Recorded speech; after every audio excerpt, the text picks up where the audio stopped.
For years, AI was something you used. You typed a question, you got an answer, and then you did the work yourself. That's about to flip. AI agents don't just answer, they act, and that changes what work actually looks like. So in the next few minutes, I'll break down 5 ways your job is about to shift and exactly how to get ahead of it. Let's get into it. So, what actually makes an agent different from the chatbots you're used to? A chatbot is reactive. You ask, it responds, and then it just waits for you to do something with that response. An agent is a step beyond that. You hand it a goal, and it figures out the steps on its own. It uses tools like your browser or your apps, and it carries the work all the way through to a finished result. That's a bigger leap than it sounds. It means the question you ask of AI quietly changes. It stops being, "What can this thing tell me?" And it starts being, "What can this thing actually get done for me?" And once you feel that shift, AI stops feeling like software and starts feeling like a coworker. Now, that one change ripples out into the whole way we work. I've boiled it down to 5 shifts. First, we move from doing tasks to delegating outcomes. Second, we get always-on digital coworkers that don't sleep. Third, a brand new core skill emerges, managing agents well. Fourth, roles and teams get reshaped around judgment instead of busy work. And fifth, the one we can't ignore, trust and oversight, because more autonomy means we need real guardrails. As we go through these, think about where each one touches the work you do. That's where it'll hit you first. Let's start with the biggest mindset change, moving from tasks to outcomes. Today, you mostly do the steps yourself.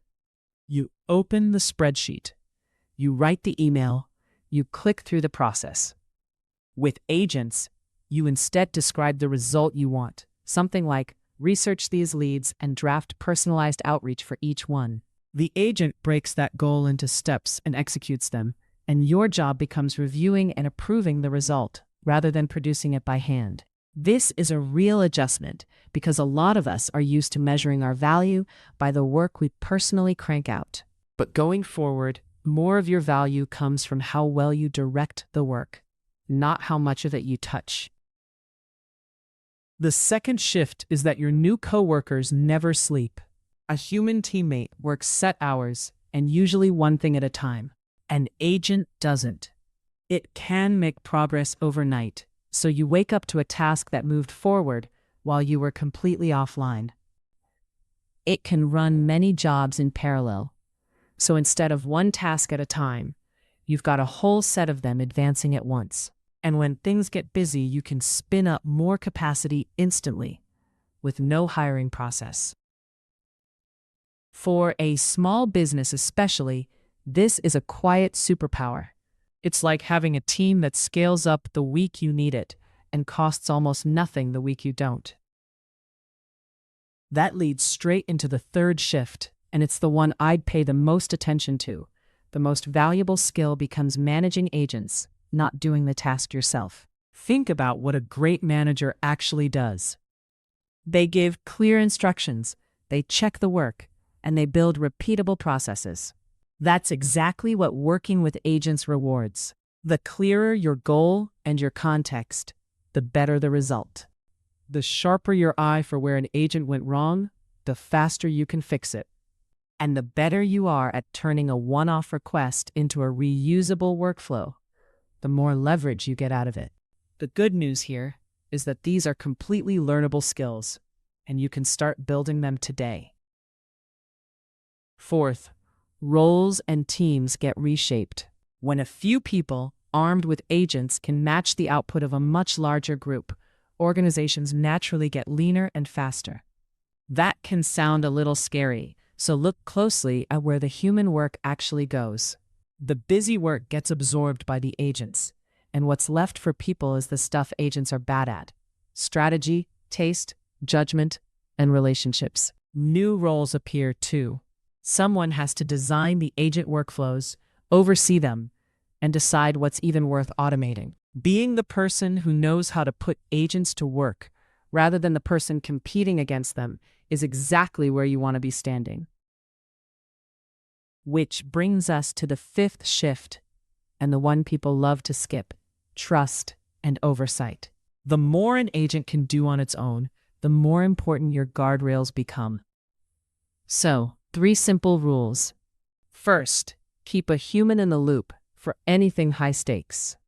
Let the agent prepare the action, but you approve it before it sends the email, spends the money, or deletes the file. Second, verify, don't assume. Agents can be confidently wrong, so check the important outputs instead of trusting them blindly. And third, mind your data and access. Give an agent only the permissions and the information it genuinely needs to do the job. Autonomy is powerful, but it's earned over time, not handed over on day one. So how do you actually prepare, starting today? 3 steps. 1. Pick a single repeatable workflow, something you do often that follows clear steps. 2. Hand it to an agent. Write the goal clearly, then review and refine what comes back. And 3. Deliberately build the management muscle, because getting good at directing AI now, before everyone else does, is the real edge. The future of work isn't humans versus agents. It's the people who know how to lead them. If this was helpful, go ahead and subscribe, because I share a new way to put AI to work in your business every single week. I'll see you in the next one.